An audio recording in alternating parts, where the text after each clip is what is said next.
ଜୟ ଜଗନ୍ନାଥ ସାଙ୍ଗମାନେ, ମୁଁ ସ୍ୱାଗତ କରୁଛି ଆପଣଙ୍କୁ ଟେକ୍ନିକାଲ ଅମିତ 2.0 ଚ୍ୟାନେଲକୁ। ଆଜି ଆପଣମାନେ ଏହି ଭିଡ଼ିଓ ମାଧ୍ୟମରେ ଦେଖିବା ପାଇଁ ପାଇବେ ଶହୀଦ ମାଧବ ସିଂ ଖର୍ଚ୍ଚ ଯୋଜନା ପାଇଁ ଆପଣମାନେ କିପରି ଆବେଦନ କରିପାରିବେ, ଏଥିରେ କ'ଣ ସବୁ ଇଲିଜିବିଲିଟି କ୍ରାଇଟେରିଆ ରହିଛି, କେଉଁମାନେ ଆବେଦନ କରିପାରିବେ, ଏଥିପାଇଁ କ'ଣ ସବୁ ଡକୁମେଣ୍ଟ ଆବଶ୍ୟକ, କେମିତି ଆବେଦନ କରିପାରିବେ, ଆବେଦନର ଶେଷ ତାରିଖ କେବେ, ସମ୍ପୂର୍ଣ୍ଣ ଡିଟେଲ୍ସ ଆଜି ଏହି ଭିଡ଼ିଓ ମାଧ୍ୟମରେ ଆପଣ ଦେଖିବା ପାଇଁ ପାଇବେ।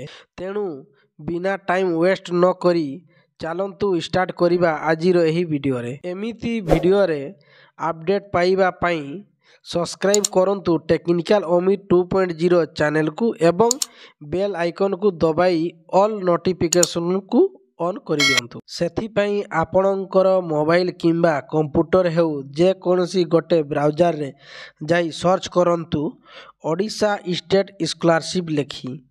ସର୍ଚ୍ଚ କଲା ପରେ ଆପଣଙ୍କ ସାମ୍ନାରେ ଏହି ଯେଉଁ ପ୍ରଥମ ଲିଙ୍କଟି ଶୋ କରୁଛି ଆପଣମାନେ ତା ଉପରେ କ୍ଲିକ୍ କରିଦିଅନ୍ତୁ। ଯେମିତି ଆପଣ ସେଥିରେ କ୍ଲିକ୍ କରିବେ scholarship.odisha.gov.in ଅଫିସିଆଲି ୱେବସାଇଟକୁ ଗୋଟେ ବ୍ୟାନର ଶୋ କରୁଥିବ। SC/ST development minority and backward class welfare development government of Odisha ଶହୀଦ ମାଧବ ସିଂ ହାତ ଖର୍ଚ୍ଚ ସ୍କିମ୍। ତା ତଳେ ଆପଣଙ୍କର ସମ୍ପୂର୍ଣ୍ଣ ଗାଇଡଲାଇନ ଇଂଲିଶ ଏବଂ ଓଡ଼ିଆରେ ମିଳିଯିବ।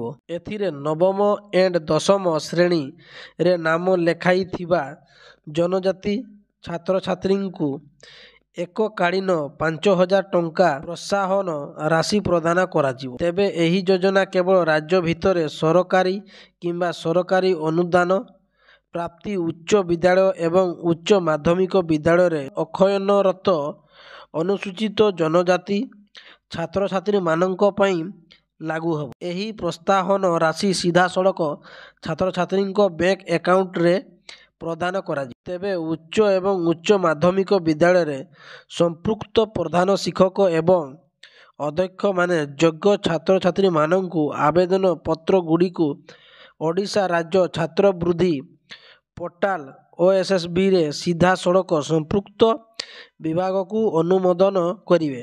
ସେଥି ନିମନ୍ତେ ସମସ୍ତ ଯୋଗ୍ୟ ଛାତ୍ରଛାତ୍ରୀଙ୍କ ଅଭିଭାବକମାନେ ଯଥାଶୀଘ୍ର ସେମାନଙ୍କ ବିଦ୍ୟାଳୟରେ ଓ ଅଧ୍ୟକ୍ଷ ବା ପ୍ରଧାନ ଶିକ୍ଷକଙ୍କ ନିକଟରେ ଅଭିଭାବକ ଆୟ ପ୍ରମାଣପତ୍ର ସହିତ ଛାତ୍ରଛାତ୍ରୀଙ୍କ ଜାତି ପ୍ରମାଣପତ୍ର, ଆଧାର ଏବଂ ବ୍ୟାଙ୍କ ପାସବୁକ୍ର ପ୍ରଥମ ପୃଷ୍ଠାର ନକଲ ଦାଖଲ କରିବାକୁ ଅନୁରୋଧ କରାଯାଉଛି।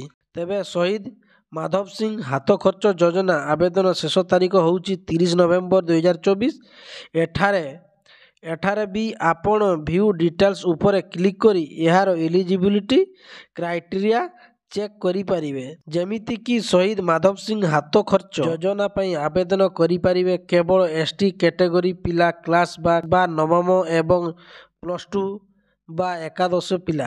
ଯଦି ଆପଣଙ୍କର ST କ୍ୟାଟେଗୋରୀ, ଆପଣ କ୍ଲାସ 9 କିମ୍ବା +2ରେ ପଢୁଛନ୍ତି ଆଉ ଆପଣଙ୍କର ଫ୍ୟାମିଲି ବର୍ଷକୁ ଇନକମ୍ 2.5 ଲକ୍ଷରୁ କମ୍, ତାହେଲେ ଆପଣ ଶହୀଦ ମାଧବ ସିଂ ହାତ ଖର୍ଚ୍ଚ ପାଇଁ ଆପଣ ସ୍କୁଲ କିମ୍ବା କଲେଜରେ ଯାଇ ଆବେଦନ କରିପାରିବେ। ଏଥିପାଇଁ ଆବଶ୍ୟକ ହୋଇଥିବା ଡକୁମେଣ୍ଟ ଗୁଡ଼ିକ ହେଲା Aadhaar card, income certificate, caste certificate ଏବଂ ପାସବୁକ୍ ଜେରକ୍ସ କପି।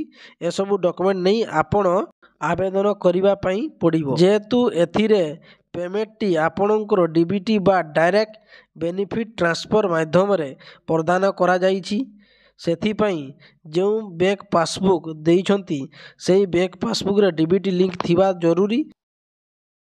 ଯଦି ଆପଣଙ୍କର ସେହି ବ୍ୟାଙ୍କରେ DBT ଲିଙ୍କ ବା ଆକ୍ଟିଭ ନାହିଁ, ତାହେଲେ ଆପଣଙ୍କ ବ୍ୟାଙ୍କକୁ ଯାଇ ବ୍ୟାଙ୍କ ଆକାଉଣ୍ଟରେ DBT ଲିଙ୍କ କରାନ୍ତୁ।